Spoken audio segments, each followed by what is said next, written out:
From the magical floating islands of Loktak, let's meet the majestic Sangai deer, the symbol of Manipur's wilderness. Look at its graceful antlers, gentle eyes, and unique moves. Notice how it blends perfectly with this enchanted landscape. Can you spot every detail? Watch closely, this rare beauty is like nothing you've ever seen. Imagine a lake that's not just water, but filled with floating islands. This is Loktak Lake, the magical wonder of Manipur. And here lives the rare and endangered Sangai deer, gracefully roaming on these Phumdis, creating a breathtaking sight. If you haven't seen this yet, watch it, experience it. It will blow your mind. Hello friends, welcome to Moradabad Wildlife Window, where every day opens a new window into the wild world. Come along with us to explore the amazing wildlife stories of Moradabad and its surroundings. In the far northeastern corner of India, nestled in the state of Manipur, lies a body of water that defies easy description. At first glance, it appears as a vast, tranquil lake, its surface a mirror reflecting the dawn. But look closer, and you'll see a world within a world. A landscape of floating islands, circular and sprawling, adrift on the water. This is Loktak Lake, and it holds a secret. What's something most people don't know about the Sangai, the enigmatic deer of this region? It's that it lives on a floating forest, literally. Its entire world is built upon these buoyant, spongy masses of vegetation, soil, and organic matter. They are called Phumdis, and they are the foundation of one of the most unique ecosystems on Earth. And on these shifting, unstable islands, a creature of remarkable grace has learned not just to survive, but to dance.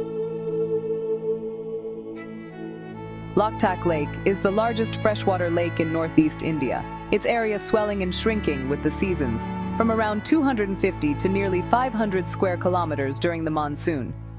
Situated at an altitude of about 768 meters, it is a lifeline for the region. But its most defining feature is the Phumdis. These are not mere lily pads or reed beds.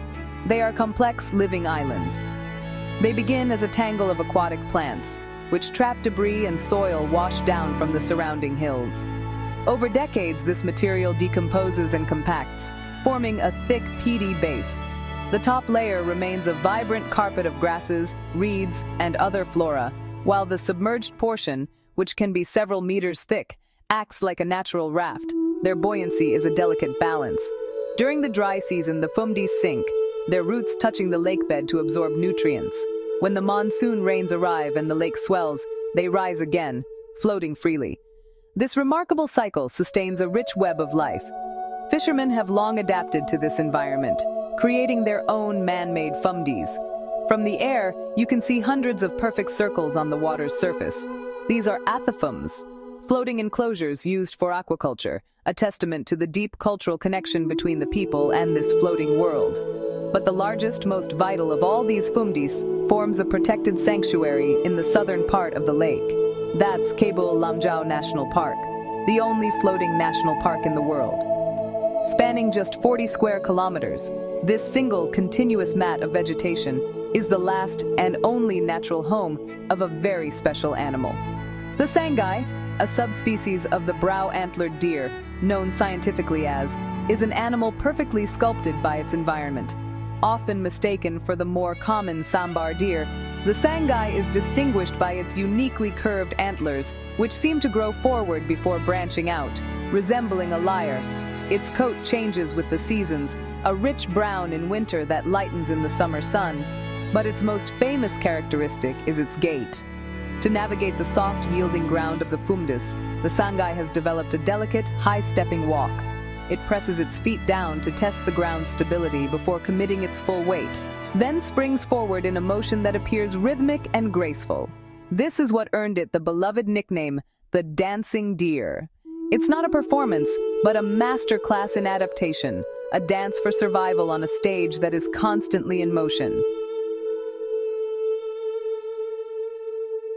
The life of the Sangai is dictated by the rhythm of the lake and the sun.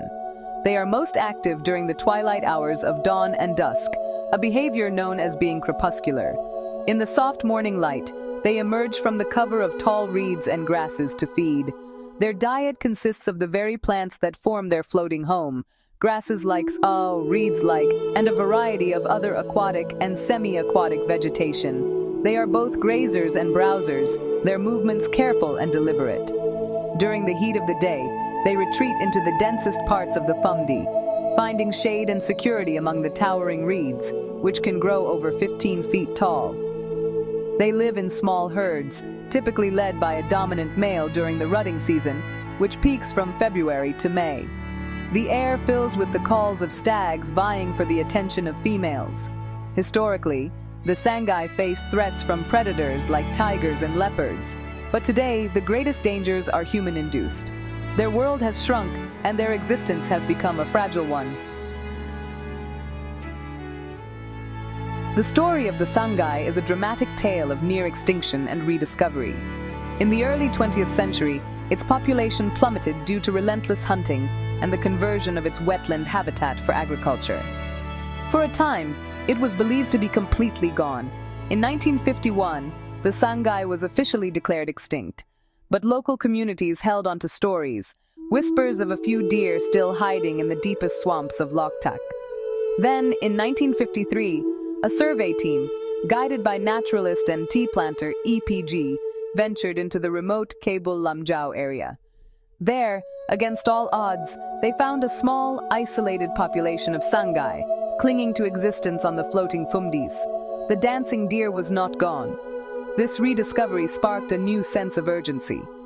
In 1966, the area was declared a sanctuary, and in 1977, it was upgraded to the Keibul Lamjao National Park, solidifying its status as a protected haven, a fortress built of grass and mud for a species on the brink. Yet, even within its floating sanctuary, the Sangai is not safe. Today, fewer than 1,000 of these deer remain, and they are squeezed by a complex web of modern threats. The very foundation of their world, the Phumdis, is deteriorating. Changes in the lake's hydrology, partly due to the Ithai barrage downstream, have altered the natural rise and fall of the water. This disrupts the Phumdis life cycle, preventing them from sinking to the lakebed to gather nutrients. As a result, they are becoming thinner and less stable, breaking apart and threatening to dissolve the Sangai's only habitat. Poaching remains a persistent danger. The deer's isolation makes it vulnerable, and illegal snares laid for bushmeat pose a constant, silent threat. Furthermore, the encroachment of invasive plant species outcompetes the native vegetation the Sangai rely on for food and cover. And looming over everything are the unpredictable impacts of climate shifts. Altered monsoon patterns, too much rain or too little, can drastically affect the lake's water levels and the buoyancy of the Phumdis, pushing this delicate ecosystem further out of balance. The fate of the Sangai is inextricably linked to the people who share its home. For generations, communities around Loktak Lake have depended on its resources. They are fishermen, weavers of aquatic plants, and farmers of the fertile shores. The lake is their livelihood and their cultural heart. The Sangai itself is a powerful symbol in Manipuri culture, revered for its grace and gentleness, a figure of pride and a subject of folklore and dance. This deep connection has fostered a tradition of stewardship, a recognition that a healthy lake benefits everyone. Many local people are now on the front lines of the fight to save it. Recognizing that the threats are multifaceted, conservationists and local communities have fought back with a holistic strategy. It's a battle waged on multiple fronts. Habitat restoration is key. Projects are underway to manage the Phumdis, sometimes even manually moving and anchoring sections to reinforce the core habitat within the park. To combat poaching, dedicated anti-poaching patrols, staffed by forest guards and local volunteers, navigate the labyrinthine waterways, searching for and dismantling deadly snares. Community outreach and education programs in surrounding villages are raising awareness about the Sangai's plight, fostering a sense of shared responsibility for its survival. And innovative ecotourism initiatives are creating a new economy, one that pays locals to protect the marsh rather than exploit it. By acting as guides, boatmen, and hosts, community members gain a direct financial stake in the health of the ecosystem and the survival of the dancing deer. It's a fragile win, a cautious optimism built on years of tireless effort. The population has slowly climbed back from the brink, but the numbers are still perilously low. In this fight, every calf matters. Each new birth represents a small victory, a flicker of hope for the future of the species. The path forward is clear.